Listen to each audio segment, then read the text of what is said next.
میرے پیارے پیارے اسلامی بھائیوں، السلام علیکم ورحمۃ اللہ تعالی وبرکاتہ۔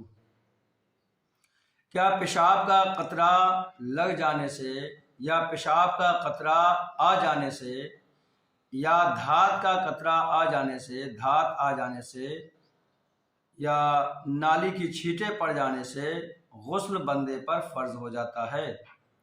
آج ہمارا ویڈیو اسی تعلق سے ہے، لہذا آپ سے گزارش ہے کہ اگر آپ ہمارے چینل پر نئے ہیں تو ہمارے چینل کو سبسکرائب کر لیں، بیل آئیکن کو پریس کر لیں تاکہ ہماری اسلامک ویڈیوز آپ تک بآسانی پہنچتی رہیں، اور آپ کمنٹ وغیرہ بھی کر دیا کریں۔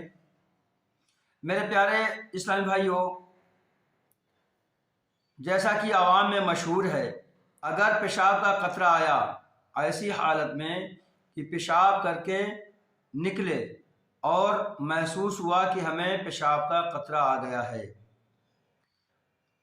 جا کر دیکھا تو واقعی پیشاب کا قطرہ آ گیا تھا، تو اس چیز سے کیا غسل فرض ہو جاتا ہے؟ تو میرے بھائیوں، نہیں، اس سے غسل فرض نہیں ہوتا ہے۔ اسی طرح سے دھات آیا، پیشاب کر رہے تھے کہ گاڑھا پانی ساتھ میں آ گیا، اس کو بیماری کہتے ہیں دھات۔ اگر آپ کو دھات آ گئی تو پھر دھات سے بھی غسل کرنا فرض نہیں ہوتا ہے۔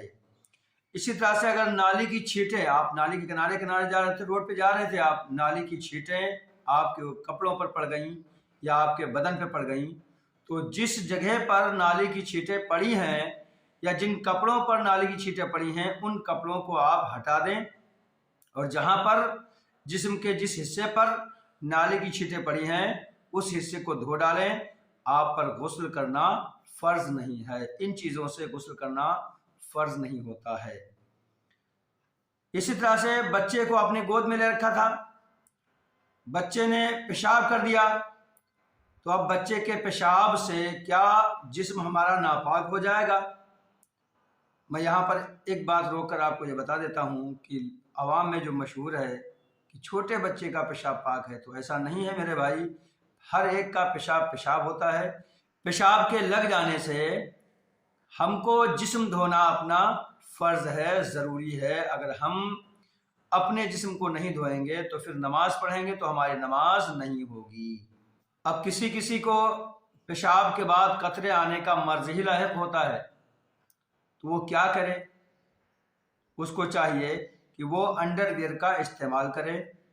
پیشاب کا جو قطرہ آنا ہوگا وہ اسی انڈر ویئر میں آپ کے لگ جائے گا، اور نماز کے وقت اس انڈر ویئر کو آپ اتار دیں اور پھر اپنی نماز پڑھ لیں، نماز مکمل کر لیں۔ میرے پیارے بھائیوں، صرف 5 چیزیں ہیں جو انسان پہ غسل کو فرض کر دیتی ہیں، 5 چیزوں کے سوا اور چھٹی کوئی چیز نہیں،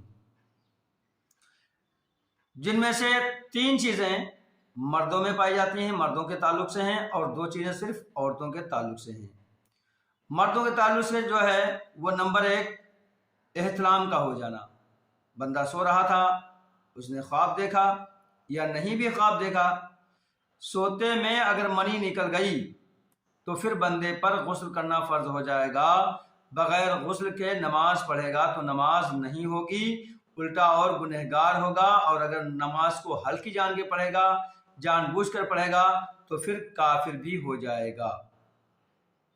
نمبر 2 جاگتے میں منی کا نکل جانا، پھدک کر کے، کود کر، شہوت کے ساتھ۔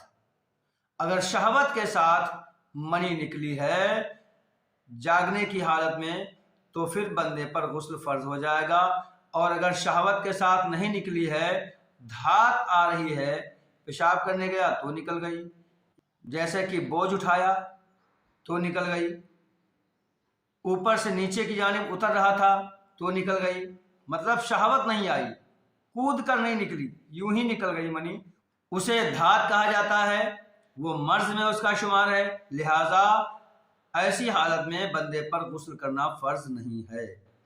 نمبر 3 بیوی کے ساتھ ہم بستری کیا اور اس کا کٹا ہوا حصہ، حشفہ، جو کٹا ہوا حصہ ہوتا ہے اس حصے کو حشفہ بولتے ہیں۔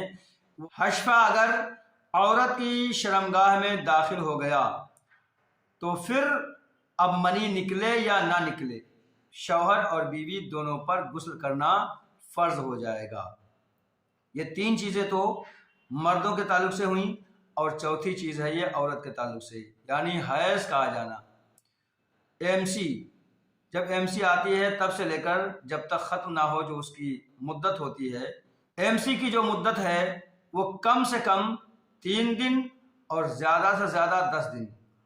اگر کسی کو 10 دن سے زیادہ آ رہی ہے MC تو اس کا مطلب وہ MC نہیں ہے بلکہ وہ مرض ہے، اس کو استحاضہ شریعت اپنی اصطلاح میں بولتی ہے۔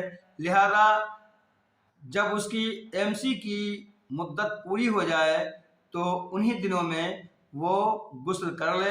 مثال کے طور پر کسی عورت کو 5 دن کی عادت ہے، 5 دن اس کے گزر گئے، مگر 6واں دن جب آیا، 7واں دن آیا پھر بھی MC آ رہی ہے، 8واں دن آیا پھر بھی MC آ رہی ہے، تو جتنے دن کی اس کی عادت تھی، اس عادت کے بعد کا جو خون آ رہا ہے وہ استحاضہ کا خون کہلائے گا، بیماری کا خون کہلائے گا۔ بہرحال اس عورت کو چاہیے کہ 5 دن کی چونکہ عادت تھی تو اس لیے 5 دن کے بعد یہ غسل کر لے، عورت پاک ہو جائے گی، اس پہ نماز فرض ہو جائے گی۔ اسی طرح سے جب بچہ پیدا ہوا تو بچے کی پیدائش کے بعد جو نفاس کا خون آتا ہے، نفاس کا خون ختم ہو جانے کے بعد اس پر غسل کرنا فرض ہو جائے گا۔ ہماری عوام میں جو مشہور ہے کہ 40 دن کا چلہ کرنا ہوگا، یعنی 40 دن کے بعد ہی نہانا ہوگا، تو یہ رواج غلط ہے۔ خون کے بند ہونے کے بعد عورت کے اوپر غسل کرنا فرض ہو جائے گا، اور نفاس کی مدت کم سے کم کچھ نہیں ہے اور زیادہ سے زیادہ 40 دن ہے۔